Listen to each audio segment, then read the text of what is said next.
কিতাবুল মুকাদ্দেসকে কি আল্লাহর অনুপ্রাণিত কিতাব বলে বিশ্বাস করা যেতে পারে এবং আমি কি তা অনুসরণ করব? কিতাবুল মুকাদ্দেস হলো মানুষের জন্য নির্দেশ ও উৎসাহের জন্য লিখিত আকারে আল্লাহর মন।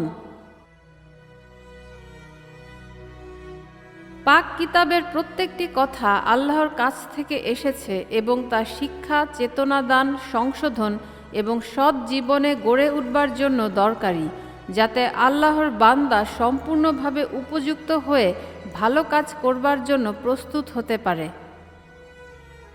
কিতাবুল মুকাদ্দাস আমাদের জীবনে অতি প্রাকৃতভাবে কথা বলে, কারণ এটি মানবজাতির জন্য আল্লাহর কালাম।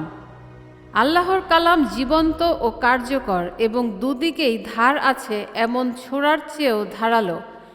এই কালাম মানুষের দিল, রূহ ও অসি মজ্জার গভীরে কেটে বসে এবং মানুষের দিলের সমস্ত ইচ্ছা ও চিন্তা পরীক্ষা করে দেখে। কিতাবুল মুকাদ্দাস আমাদের সাহায্য করে, নির্দেশিকা দেয়, সান্ত্বনা দেয়, নির্দেশ দেয় এবং দোষী সাব্যস্ত করে, কারণ এটি এসেছে একজন প্রেমময় এবং নিখুঁত বেহেশতি পিতার কাছ থেকে।